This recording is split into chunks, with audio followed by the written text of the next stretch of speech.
Why did I name the album Ego?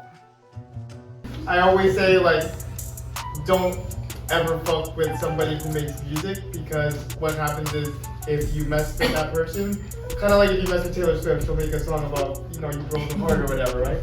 Same kind of thing with a rapper. It's like, I feel like there's been time, like, anybody who's close to me knows that, like, whenever something hits me really hard, I always try to put it into music somehow. Doesn't matter what it is, it could be like, I just started blood pressure pills, and I made a song. So anybody who I feel wronged me, I usually put it into music. I got suspended in grade 12 because of that. I made a song about somebody that I felt wronged me. But yeah, so I always try to keep it as honest as possible. And so the reason why I call it Ego is because at the end of the day, I've always done music for me. More like it's amazing that I now am at a place where there's people that actually listen to my music consistently, and because it's streaming, it's reached places that I never thought it would. But I always do it for me.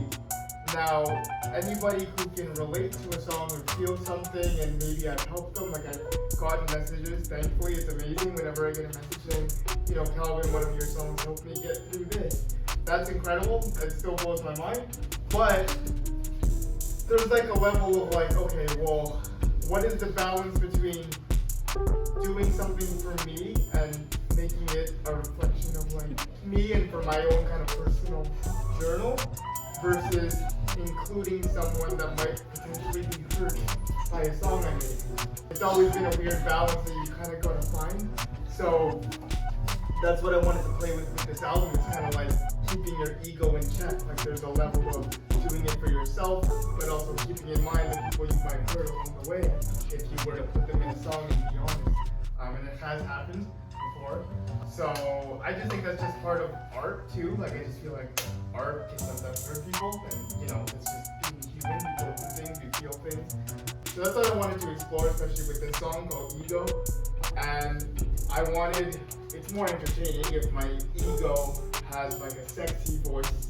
So I got a fellow artist. She's a singer, but she's not singing on this. Her name is Cassidy. She was on my last album as well. She plays my ego on this song, so she's kind of like the voice in my head, telling me to like watch myself if go too far. And the video we shot like super randomly one night at 4 in the morning in Jeff's backyard. I had all the videos done, and I needed one more video for Ego. And Jeff was like, yo, I got like a pile of wood in my backyard. That would look kind of cool. And I'm like, oh, okay, sure. So I rapped in front of a pile of wood. I thought it looked kind of dope. So that is what you're gonna see. And then also, while we were editing the video, for whatever reason, like Jeff's cat Ross is always like wanting to be as far away from us as possible. But for whatever reason that night, he wanted to be on the chair right beside us as we were editing the video. So just in like dedication to him, because I love him so much and I appreciated Ross for being there with us, I made him the director of the video. So that's who Ross is. Directed by Ross. This is Ego.